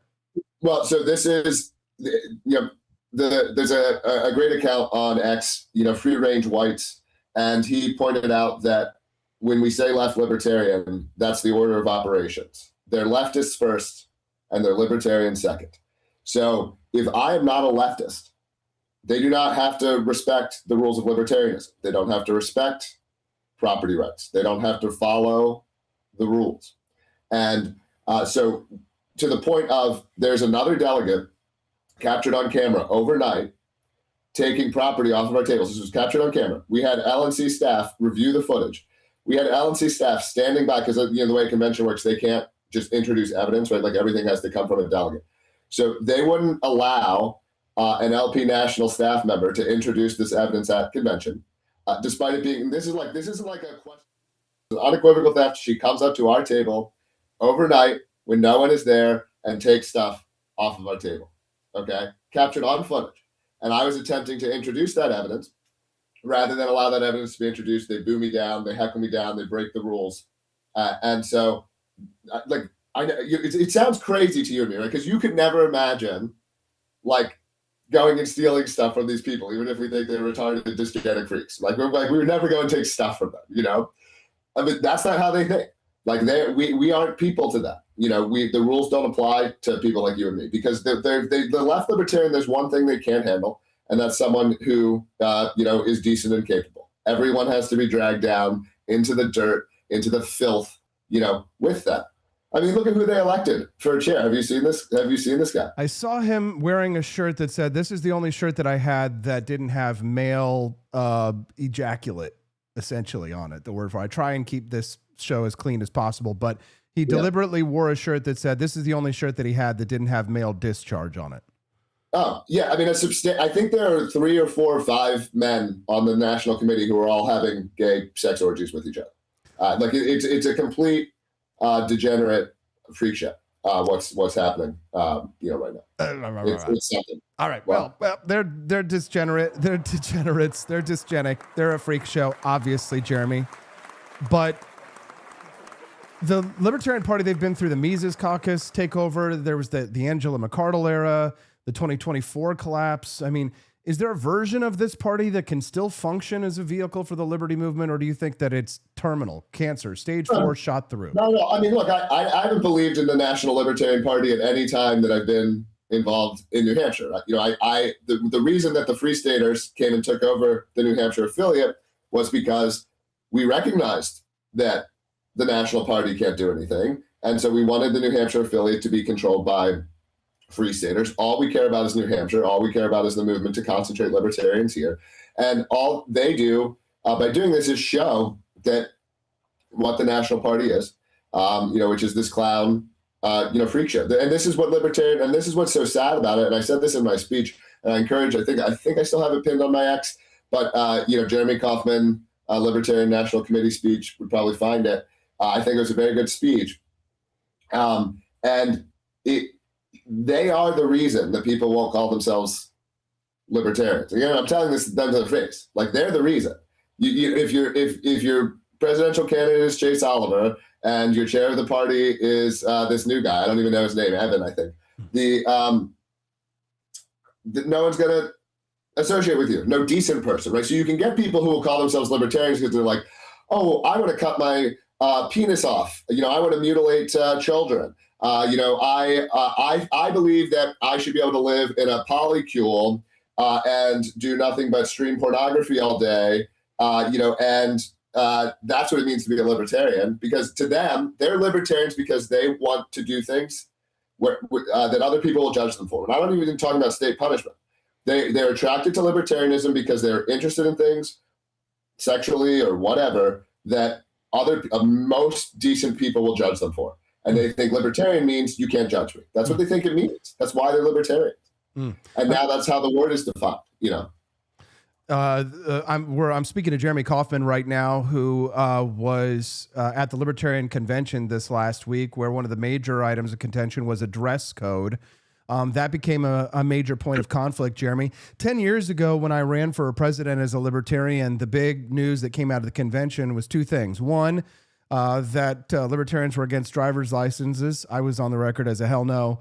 And then 2 was the naked, fat, dancing guy at the convention. So the fact that libertarians can't seem to wear clothes that debate hasn't changed. The Libertarian Party still seems stuck in having the same argument on whether or not they should wear clothes in public since 2016. Has anything improved, or is it still the same problems? It's worse. It's just worse. You're just getting more and more like dregs. Because who would come into this? And now you have like human dregs, people who no decent society would tolerate. I mean, you don't want these people as neighbors. I'm trying to recruit libertarians to come to New Hampshire. I think maybe 1 out of 10, upper end 2 out of 10 of the people who are at national convention are the kinds of people who I'd want to be attracting to New Hampshire. The vast majority of these people belong nowhere, near this state. Their genetic line is meant to end with them, and in a properly organized society probably would. And actually most of them are childless. Most of them are. They're at the end of their line, and this is all they have. So we have a friend in the chat, Kermode Bear. He's a furry. He says that the people in the Libertarian National completely turned me away with their disgusting behavior, and I'm a furry, and I've seen some, and even he is disgusted by their behavior. That's right. And then, also, I will say with some of this stuff, like part of the difference is just not saying it's good. They're the equivalent of people who are like smoking cigarettes and being, oh yeah, this is the healthiest thing I could do. It's one thing if you're like, I'm a furry, and yeah, it's a little bit weird, and I probably should do this in front of kids or whatever. Well, I mean, I don't think being dressed as an animal is necessarily inherently. I'm not trying to say it's inherently sexual. I don't actually know exactly I don't know enough about furry culture, when does one, how do you signal you're like that kind of furry versus just is it because it's not everyone who's dressed as an animal? No, we don't need to go down this. No. Apparently, it's actually a fascinating history. We won't go down it, but apparently it used to be like a friendly, healthy community until it got taken over by leftists and they turned it into a bunch of degeneracy. But we'll get into that. Let's get back to the Libertarian Party convention here because went off there. Yeah. Obviously, you guys were fighting over dress code. It's ridiculous. It's gotten worse since 2016 and the naked dancing guy. You fought over the disaffiliation of the Libertarian Party of New Hampshire. You fought over the chair position. So, I mean, what happens next right now with the Libertarian Party, both on the New Hampshire level and on the national level in your mind? Well, nothing. I mean, nothing changes. We're just going to keep, doing our thing. We will continue to be acting as the official Libertarian Party of New Hampshire. Should they actually try to enforce anything against us, then what I expect to be a protracted legal battle would begin. We are fundraising with expectation of what we raised several $1,000s just overnight. I put up the website at less than 12 hours ago, and of course that was overnight. And yeah, we had several $1,000s come in already. That's savelpnh.com, and so there's more information about the case. There's a video of the actual vote and everything that they did. So we will play this fairly. And just to tell you, by the way, because I'm sure you're just asking, well, why were they? Because and this is why they're so bad at it. Why are they disaffiliating us? They give a single reason, which is that in 2024, the Libertarian Party of New Hampshire endorsed Donald Trump. And while, like you, I find Donald Trump to be, the most libertarian president of my lifetime, this was not a vote that was made by me, nor was it a vote made by any member of our executive committee. So we've had a complete leadership turnover since that happened. So they're saying that they're disaffiliating the party for something that happened 2 years ago with a completely different leadership team. So not a single member of the executive committee voted for that. It makes no sense. It's not, so they're saying that we did this. Who's we? The XCOM at the time did that unilaterally, 1 or 2 days before the election. And we changed leadership teams. And I do think that, was part of why that happened. Now, we've talked about the Libertarian Party here for a little bit, and obviously you have some expertise on that one. But in my mind, I think that all of what's happening with the Libertarian Party nationally, especially, is pretty much irrelevant on the national scene. It doesn't really come up on the radar of people other than ourselves. But one topic in libertarian world that does come up on the national radar because it involves Donald Trump and a prominent libertarian, Thomas Massie, who was summarily run out of office by his constituents in the primary that happened the last week. Since then, Congressman Thomas Massie has been saying that he's going to make life hell for the administration. He's going all in the next 7 months. He's also filed another campaign committee to run for office. And he went on Meet the Press this last weekend, Jeremy, to say this. Take a listen. Congressman, we're almost out of time. Couple more here. I want to ask about the Epstein files. As you've noted, the speech and debate clause actually protects you from being prosecuted for whatever you say on the floor of the House. You have named names in the Epstein files in the past. Can we expect you to name more names in the coming weeks and months? Yes. Todd Blanche is violating the law. There's still millions of files they haven't released. We know from talking to the victims' lawyers that their own 302 forms haven't been released. We know that files have been over-redacted. I have released at least 3 names of billionaires who are implicated in this. I don't think it's possible to get to convictions with Todd Blanche at the top and with the FBI director, Kash Patel, at the top, because they've effectively both perjured themselves by saying that there's nobody else in the files. Even Melania doesn't believe that. The First Lady knows that Jeffrey Epstein didn't act alone. And here's the great thing, Kristen. Whether I'm in Congress or not, the Epstein Files Transparency Act is a law, and it goes on for years. So if we can't get this Attorney General and this FBI director to do the right thing, the next ones who take those seats are obligated by law to release the files that the Congressman Thomas Massie obligates that we release the files. Jeremy, your reaction to this? I've liked Massie for so long, and I'm not someone, I try to judge someone by their full history, you know? And so Massie has done so much that I like, that doing one thing that I don't like is not going to mean I stop liking you. I think this is like mostly, and maybe I'll leave my words on this, but this feels like conspiratorial nonsense. It feels like he's trying to court the low IQ schizo crowd, which in my opinion is just the worst possible audience. You can't get anything done with these people. They're unreliable. They're not team players. They end up turning on their own side. Like, you know, I've seen this here in New Hampshire, the types of people who are attracted to this kind of stuff. And not all of them, but they tend to be the kinds of people who are just very difficult to work with, and you can't do anything with them. And so, look, maybe there'll be some evidence that will come out eventually. I increasingly am skeptical, because how are you maintaining this? You know, there's supposedly this cover up.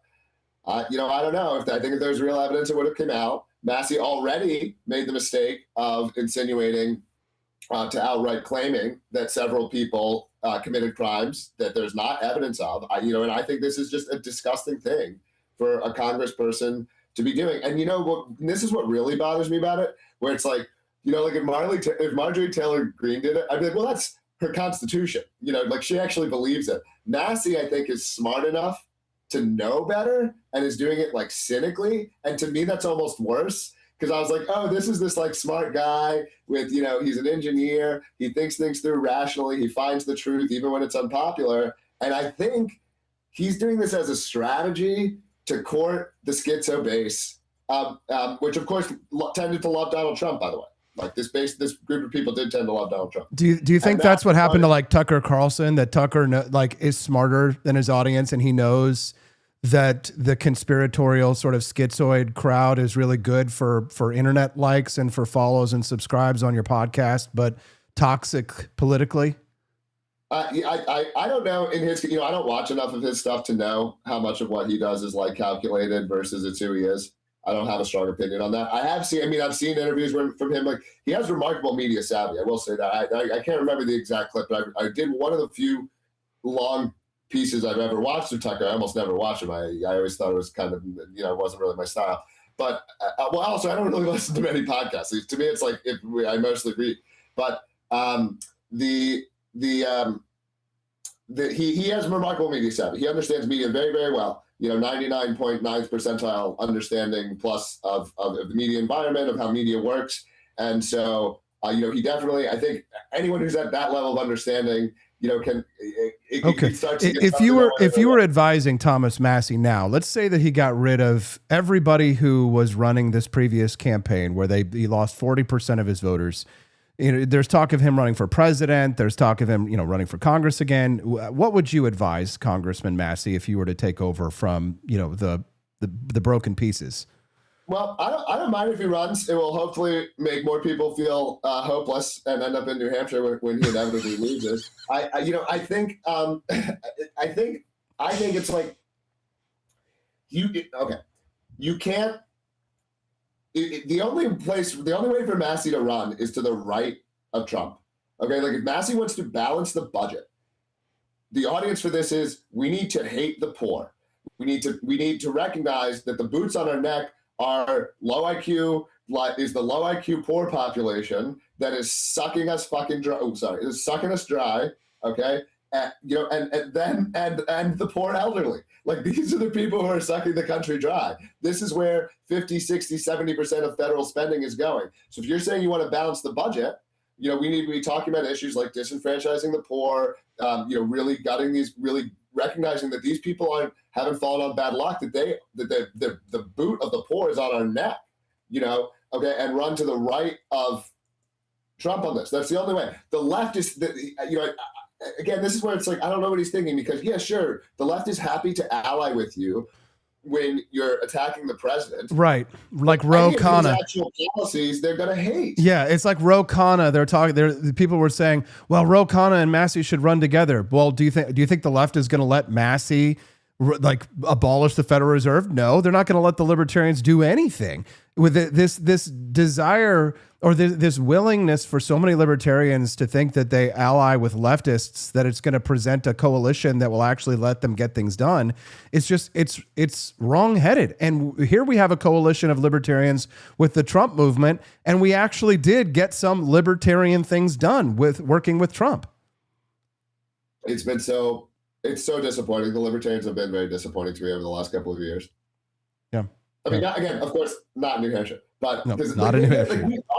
I should actually talk about this because I'm going to a great fundraising dinner for, in my opinion, the greatest politician in New Hampshire. His name's Jason Osborne. Okay, Jason is an example of a guy, and we're going to host him for a Free State Party event soon. I'm going to get him to dump his brain out on some of this stuff because his ideas need to be out there more. He plays his cards very close to the chest, but this is a dude who does things that a lot of libertarians don't have the constitution to do, which is he's willing to kind of kiss the ring. He's willing to hold his nose and make bad votes. And as a result, he has gotten more and more political power, and he advances the ball down the field every single year. He makes the government a little bit smaller. He makes the school choice program a little bit better. He makes the homeschooling laws a little bit better. He makes the gun right laws a little bit better. And he's able to advance the ball in so many areas, food freedom, all these areas. He's advancing the ball year after year after year. And he does that because he's a team player. He plays ball with the people who, he doesn't love them. They're not as libertarian as he is. They're not as right-wing as he is, but he plays ball. And so many libertarians can't do it. And they get less of what they want as a result. Jeremy Kaufman, you ran for the chair of the Libertarian Party on the platform of abolishing the party. You wore a tie that had a helicopter on it. For those of us who understand it, I just wanted to say we really appreciated that. And thank you for representing libertarians well. What's your next move, Jeremy? And what should people look for next from the now disaffiliated Libertarian Party of New Hampshire? Well, again, we're not disaffiliated yet. There's a whole appeal process. We're not instantly disaffiliated. There's many more steps that still have to happen. Like they don't understand how their own system works. So these people are stupid. But savelpnh.com for people who want to help us in that fight. And by the way, we'll be putting up a billboard ASAP with, of course, the Libertarian Party logo on it that I think will be getting some, hopefully will get us some attention. Okay. I'm doing a bunch with the Free State Party. So freestate.party. We have a YouTube channel. We're putting on these really interesting conversations. Of course, we were able to host you a little over a month ago. And so this is instead of the and I'm not putting you in this category, of course, Austin, but it's instead of the podcast slop, Schizofest that is the base of the libertarian movement. We're doing intellectual, thoughtful kinds of stuff. It's not a daily show, but it's the videos we're putting out are really good, serious stuff that people should be looking at. I'd make a lot more money if I went for the dysgenic conspiracy stuff. If you ever see me start throwing bones to the Israel everything crowd, and if I start shaking hands with Candace Owens and others, I sold out because I was too broke from podcasting to the 100 intellectual libertarians that follow us on Rumble. Jeremy, you're a good man. I keep booking all these really interesting guests, and then I have to bump them off of the show because you keep making news. And so I have to keep having you on the show because you're a newsmaker. Jeremy, thank you for your time. Keep up the fight for liberty, brother. Thanks, Austin. Cheers. Thank you very much. That's Jeremy Kaufman of the, I guess, not disaffiliated party of Libertarian Party of New Hampshire. We'll have to keep an eye on that story. Man, I tell you what, if you guys want to fight for liberty, you're going to need to make some choices. You're going to need to make some real hard choices. And those choices are you willing to sacrifice? Are you willing to step up? Let me tell you, for 20 years, I've been fighting for limited government in this country, spreading the ideas of limited government, activating young people, trying to get more people interested in these ideas. And I'll tell you this, the one thing that I have learned is that most people don't want liberty. They don't want it. And it's not just because the Libertarian Party behaves like freaks and we're terrible at representing our ideas. It's because people are terrified of because the level of personal responsibility that it requires, even libertarians don't want that level of personal responsibility. They don't want to have to self-govern in such a way. This is what's led me to my views when it comes to the question of immigration, right? What kind of people do we need to have immigrate to the United States? Well, it needs to be people who are actually capable of self-government. If you're not capable of self-government, you probably don't belong in the United States. This is a country that was founded on the concept of self-government. But what does self-government means? What does it mean? It means personal responsibility. It means that if you want liberty, that you have to have the actionable responsibilities that come with maintaining that liberty. That means that you have to behave yourself. That means you have to wear clothes in public. That means that you have to if you've got a weird fetish, you got to keep it behind closed doors and not act like that in public. We're not going to solve all the problems of liberty in the United States today, so you're going to have to come back and join us here tomorrow. Thank you to Andy Opperman, who just unlocked the bonus content. You guys get to watch the mini documentary of Thomas Paine. I hope you enjoy that. If you enjoy this content, make sure that you click the like button. The best place to watch and interact with the Wake Up America show is right here on Rumble. If you're watching us anywhere else, just so you know, we're not monetizing any of those channels. They don't support this channel. The best place, if you want to have free speech and if you want to have a liberty community where we can actually spread these ideals, then you got to be on Rumble. And that's rumble.com/AP for liberty. So come on over, join us over here, guys. We'd love to have you be a regular guest over here on Rumble. So click the like button, click the follow button, and come back again and join us here tomorrow. As you exit the show, make sure that you guys throw your trash away. Liberty with responsibility. Don't just throw your popcorn and your leave your coffee cups all over the floor, guys. Let's be like the Japanese. Like, take your trash with you and discard it into the receptacle. Do you take the shopping cart and return it to the bin as you leave? If you don't, then you probably can't self-govern. You probably can't have liberty if you can't return your shopping cart. As you exit, you'll also exit through the Griff Shop. Check out our 1776 250th Anniversary of America collection. Head to 4libertyshop.com. That's the number 4libertyshop.com. Don't forget, libtards eat hot dogs for the shape, and we'll be right back again here tomorrow. Thanks, Cool Rog. Good to see you, man. Hope you'll come back tomorrow. It's the Wake Up America show, and that's on the 4 Liberty Network at 4libertynetwork.com.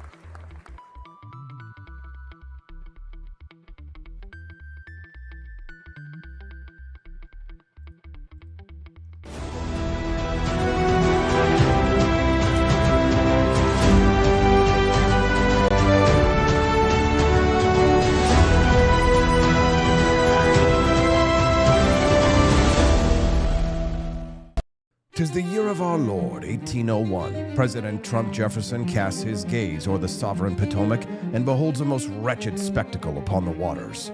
From the cursed shores of Tripoli and the welfare coffers of distant Minnesota comes the brazen Captain Ilhan Omar, commanding her fleet of Barbary pirates. She demands her ransom, billions in reparations. Yet one instrument of fortitude suffices, a steaming chalice of Jeffersonian Java, bold and unapologetic from 4 Liberty Shop. No more tribute to rogues, he thunders, and dispatches the Navy and Marines to smash Omar's fleet asunder. Trump Jefferson stands triumphant as Omar's plunder meets the end it deserved back in Minnesota. Jeffersonian Java, the coffee that gives true Americans the courage. On January 29, 1737, a boy was born into poverty and hardship who would one day ignite the American Revolution with nothing but a pen and a blazing spirit. His name was Thomas Paine. He grew up poor, the son of a corset maker. He tried his hand at many trades, sailor, teacher, tax collector, and failed at nearly all of them. By his late 30s, he was broke, twice divorced, and deeply unhappy. Then, in 1774, he met Benjamin Franklin in London. Franklin saw something extraordinary in the failed Englishman and gave him a letter of introduction to America, writing, "He is an ingenious, worthy young man." Paine arrived in Philadelphia in November 1774, with only a few shillings in his pocket and the clothes on his back. Within months, the fires of rebellion were spreading. Most colonists still thought of themselves as loyal Englishmen, asking only for their rights. Paine saw something far greater. He believed the time had come to break completely free from the king. In January 1776, he published a small 47-page pamphlet called Common Sense. It was raw, powerful, and revolutionary. In bold, clear language that even ordinary farmers could understand, Paine attacked the very idea of monarchy. He called King George III a royal brute and declared that America should become a free and independent republic. The effect was electric. Common Sense sold over 100,000 copies in just a few months, an astonishing number for the time. It swept through the colonies like wildfire. George Washington said it worked a powerful change in the minds of many men. John Adams admitted that without common sense, independence might never have been declared. Thomas Paine had taken the scattered anger of the colonies and turned it into a blazing call for total freedom. But Paine wasn't finished. When the war turned desperate in late 1776, and the Continental Army was freezing and retreating across New Jersey, morale was collapsing. Washington's men were deserting in droves. On December 19, 1776, Paine published the first in a series of pamphlets called The American Crisis. Its opening lines still thunder across time. "These are the times that try men's souls. The summer soldier and the sunshine patriot will, in this crisis, shrink from the service of their country. But he that stands by it now deserves the love and thanks of man and woman." Washington ordered the pamphlet read aloud to his troops. The words stirred something deep inside the exhausted soldiers. Days later, they crossed the icy Delaware River and struck a stunning victory at Trenton. Paine's words had helped turn the tide. Paine continued writing through the darkest years of the war. He served as a soldier himself, marching with the army and narrowly escaping capture. He wrote constantly, even when there was no pay and little food. His pen became one of the most powerful weapons in the Patriot arsenal. After the war, Paine returned to Europe. He took part in the French Revolution, wrote The Rights of Man, and defended the idea of republican government. But his later work, The Age of Reason, attacked organized religion and made him many enemies. He died in New York City on June 8, 1809, poor and largely forgotten by the very nation he had helped create. Only 6 people attended his funeral. Thomas Paine was no general. He never commanded troops in battle. He never signed the Declaration of Independence. Yet few men did more to bring that independence about. With nothing but ink, paper, and fierce conviction, he changed the course of history. He lived hard, wrote boldly, and never backed down from the truth as he saw it. From the smoky taverns of Philadelphia to the frozen camps of the Continental Army, Thomas Paine stood as the voice of the common man, demanding liberty not just for the rich and powerful, but for everyone. He gave America the words that set her free. These are the times that try men's souls. Those words still challenge us today. And as long as people fight for freedom against tyranny, the spirit of Thomas Paine, the failed corset maker who changed the world with a pen, will continue to march beside them,